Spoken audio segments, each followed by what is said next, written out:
Let's start with you introducing yourself. I'm 51. I've been born, brought up in Calcutta, a Bengali, Indian my nationality. I facilitate. That's my vocation. I start things and I get things started.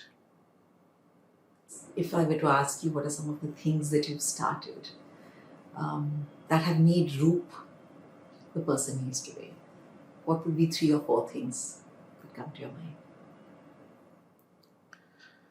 mind? Um,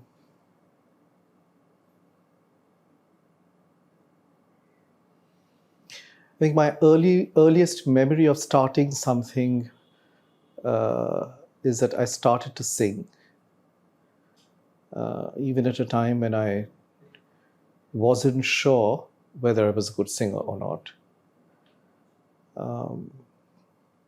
So I used to enlist for talent contests in school, full of doubt whether I could remember the words or the melody. But each year I would persist.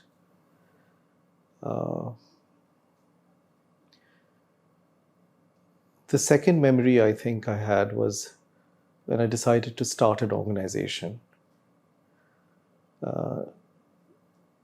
At hindsight, I don't think I planned anything at all. But I just, it was very much from the gut that I think I needed to start something. I didn't see an option of not starting.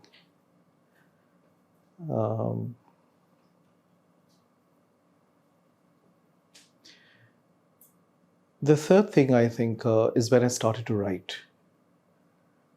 And things that I wouldn't otherwise find it easy to speak about, I found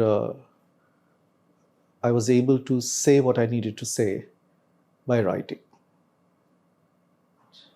Can you share with us a little bit about this feeling, that there is no choice, I have to start, I have to do this? How does it feel? What is that world? I think it's a feeling of captivity. That if I were not to start, that I'd be captive to the situation.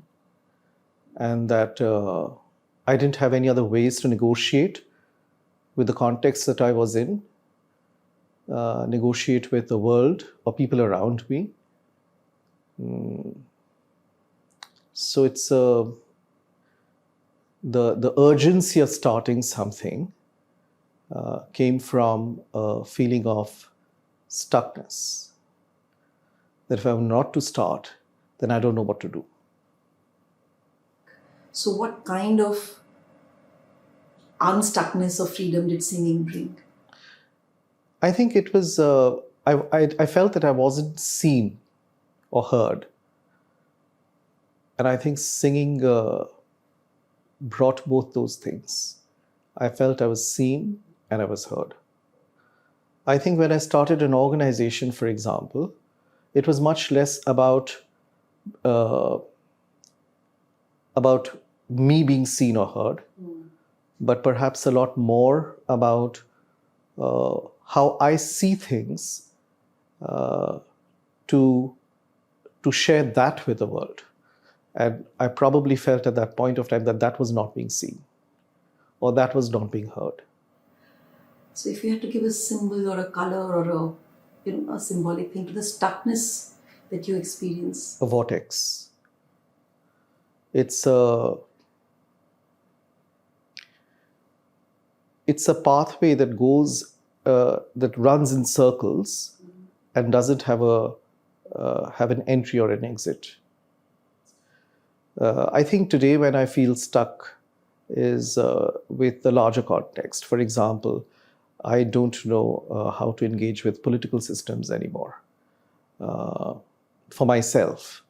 Also, I think I don't sometimes I feel very stuck when I deal with a world that is very woke, which is very politically correct, which I find is as intolerant as a conservative world. which has certain set of rules and norms in terms of what can be said and what cannot be said. I find the woke world equally punitive. But yeah, I these days I find myself far more silent and withholding while talking about something in a very larger context on social media or even to the mainstream media. Yeah, and I think if I was in my 20s and I'd look at myself now, a part of me would call myself a coward. The 20-year-old would call you a coward. Or label this as cowardice. What would the 50-year-old call the 20-year-old?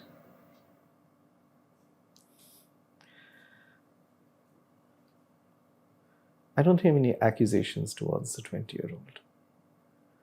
I think I'm in a transition of my life, and there is, it's like a blank canvas, which is called the man chasing the bull. The bull has gone and the man has not come yet. Well, it's not a vortex, it's a canvas. Yeah. So that's lovely.